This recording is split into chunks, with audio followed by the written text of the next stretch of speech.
जय शिवराय, जय शंभूराजे. कसे आहात सर्व? मस्त मजेत ना? आज मी तुमच्याबरोबर फर्स्ट टाइम शेअर करणार आहे माझा डेली रुटीन. अंथरुणाच्या घड्या करून घेतल्या, कपडे व्यवस्थित ठेवून दिले, झाडू मारून घेतला. आता माझा झाडू मारून झाला आहे. आता फरशी पुसून घेतली, आतमधली फरशी पुसून झाली. आता दारासमोरची फरशी पुसून घेतली. देवपूजा करून घेते. देवपूजा झाल्यानंतर घरात प्रसन्न असे वातावरण निर्माण होते. देवपूजा करून झाली, देवाला नमस्कार करून झाला, नैवेद्य दाखवला. महाराजांची पूजा करून घेतली. महाराजांची पूजा करून झाली, महाराजांना नमस्कार केला. तुळशीला पाणी घातले, तुळशीची पूजा करून घेतली, तुळशीला नमस्कार केला.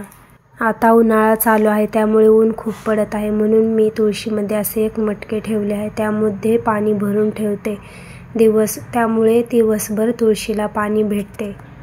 गॅलरीमधून सकाळी सकाळी इथे महाराजांचे दर्शन होते. घरामधील देवपूजा झाल्यानंतर दारासमोर रांगोळी काढून घेतली. देवपूजा करून झाली. चला आता मी नाश्ता करून घेते. मी डब्यात देण्यासाठी बनवली आहे शेवग्याची शेंग, वांग्याचं भरीत, चपाती बनवून घेतली. वांग्याचं भरीत कोणाला कोणाला आवडते हे कमेंटमध्ये नक्की सांगा. चपाती आणि वांग्याचे भरीत खूप टेस्टी लागते. चला तर माझ्या चपात्या बनवून तयार आहेत. माझा स्वयंपाक बनवून झाला. आता भांडे घासून घेतली. भांडे घासून झाले. भांडे धुताना खूप अंगावर पाणी उडते, त्यामुळे हा छोटासा शॉवर मी नळाला बसवला आहे.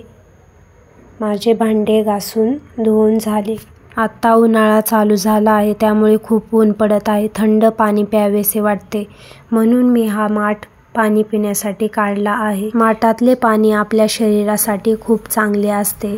माठ भरून झाला. गॅस घासून घेतला, त्यानंतर गॅस पाण्याने क्लीन करून घेतला. किचन क्लीन केल्यानंतर किती छान दिसत आहे. किचन छोटा आहे, त्यामुळे मी माठ असा खाली ठेवला आहे. त्यानंतर कपडे धुवून घेतले. कपडे धुवून झाले. आता कपडे वाळत घालून घेतले. कपडे वाळत घालून घेतले. गॅलरी क्लीन करून घेतली.